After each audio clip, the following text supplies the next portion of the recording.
पूर्व गृह मंत्री भूपेंद्र सिंह और उनके भतीजे लखन सिंह की मुश्किलें बढ़ती नजर आ रही हैं। सुप्रीम कोर्ट ने सागर जिले की खुरई विधानसभा में मासूम को करंट लगने से के मामले में पूर्व गृह मंत्री और उनके भतीजे लखन सिंह को नोटिस जारी किया है और 4 हफ्ते के अंदर जवाब भी मांगा है। साथ ही सागर एसपी और कलेक्टर समेत 8 को भी व्यक्तिगत नोटिस जारी किया गया।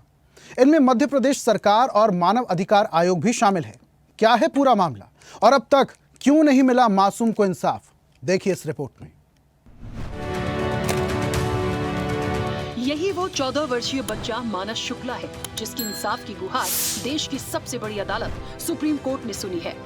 सुप्रीम कोर्ट ने मध्य प्रदेश सरकार, पूर्व मंत्री भूपेंद्र सिंह और उनके भतीजे समेत 8 लोगों को नोटिस जारी किया है, जिसमें व्यक्तिगत रूप से सागर कलेक्टर संदीप जीआर और एसपी विकास कुमार सहवाल भी शामिल हैं। इन संबंधित 8 को 4 हफ्तों के भीतर नोटिस का जवाब देना है। सुप्रीम कोर्ट ने दिया नोटिस, मध्य प्रदेश सरकार को नोटिस, पूर्व मंत्री भूपेंद्र सिंह और भतीजे समेत 8 लोगों को नोटिस, सागर कलेक्टर संदीप जीआर को व्यक्तिगत रूप से नोटिस, एसपी विकास कुमार सहवाल को व्यक्तिगत रूप से नोटिस। नोटिस पर 4 हफ्तों के भीतर मांगा जवाब। आज सर्वोच्च न्यायालय में राकेश शुक्ला बनाम मध्य प्रदेश सरकार का एक मामला था, जिसमें कि मानस शुक्ला एक मासूम सा बच्चा, और मामला ये था कि वह बच्चा एक माइन के अंदर डंप यार्ड पे खेल रहा था। ऑब्वियसली माइन का डंप यार्ड इलीगल माइनिंग के कारण उत्पन्न था।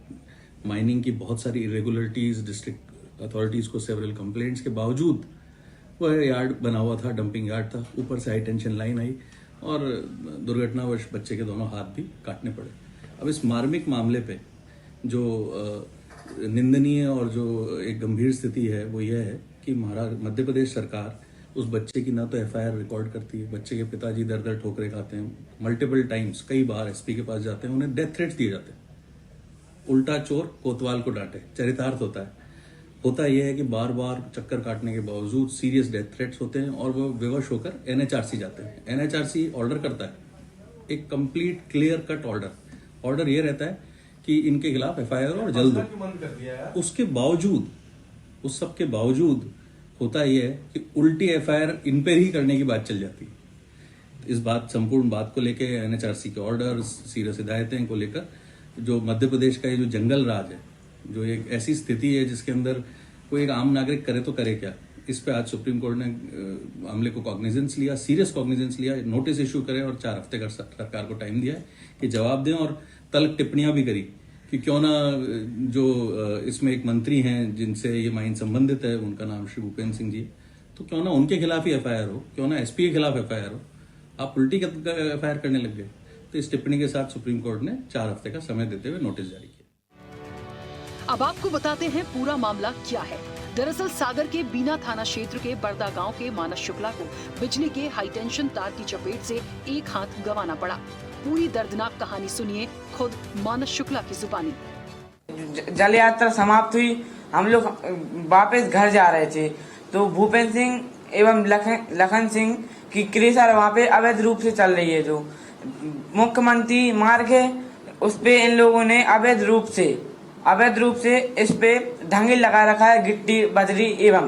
तो इन लोगों की वजह से हम जब उस गांव से भागवत कथा में जा रहे थे तो उस गिट्टी के ढंगे पे हमें चढ़ना पड़ा रोड पार करने के लिए। उसी वजह से पैर से लेके छाती तक पूरे में छेदे हो गए, फूट के निकल गया करंट। तो सागर से हमें भोपाल रेफर किया गया, भोपाल एम्स में हमारा हाथ कटा। इसमें ये सुनिश्चित होता है कि आप तो भूपेंद्र सिंह पे और लखन सिंह पे कार्रवाई अभी तक नहीं हुई। परिजनों का आरोप है कि खुरई विधानसभा क्षेत्र में अवैध क्रशर का काम पूर्व मंत्री भूपेंद्र सिंह का भतीजा लखन सिंह द्वारा किया जा रहा है, जिसके खिलाफ वे कई बार एफआईआर कराने थाने गए, लेकिन उनकी सुनवाई नहीं हुई। महीनों दर दर भटकने के बाद मानस शुक्ला के पिता राकेश शुक्ला ने मानव अधिकार आयोग का भी दरवाजा खटखटाया, लेकिन मानव अधिकार आयोग के नोटिस के बाद भी इंसाफ का रास्ता नहीं खुला। फिर बच्चे को हम सागर ले गए बस द्वारा दूसरे दिन, और फिर उन्होंने सागर में भर्ती किया। उधर 11 दिन बच्चा भर्ती रहा। 3-4 लाख रुपए हमारे लगे। फिर वो बोलने लगे कि इसको हम रेफर कर रहे हैं, इसका हाथ कटेगा और स्थिति गंभीर है। तो फिर हमें उनको रात को उनने हमें एम्बुलेंस से प्राइवेट करा के और हमें 2 बजे रात के एम्स अस्पताल छुड़वाया। उधर बच्चे का हमारा 3 दिन बाद ऑपरेशन हुआ और उसका 1.5 हाथ टहनी के नीचे से काट दिया गया। इतना ही नहीं, 9 महीने से चल रही इस इंसाफ की लड़ाई में साथ देने वाले समाज सेवी अंशुल सिंह परिहार को पूर्व मंत्री भूपेंद्र सिंह के भतीजे ने प्रताड़ित किया और झूठी FIR दर्ज कराई। सवाल ये है कि जब एक मासूम बच्चा पूर्व मंत्री के परिजनों की लापरवाही का शिकार हो गया, जब उसके सपनों और जिंदगी को हमेशा के लिए अंधेरे में धकेल दिया गया, तब इतने महीनों तक सरकार और प्रशासन खामोश क्यों रहा? क्या एक पूर्व मंत्री का रसूख इंसाफ से भी बड़ा है?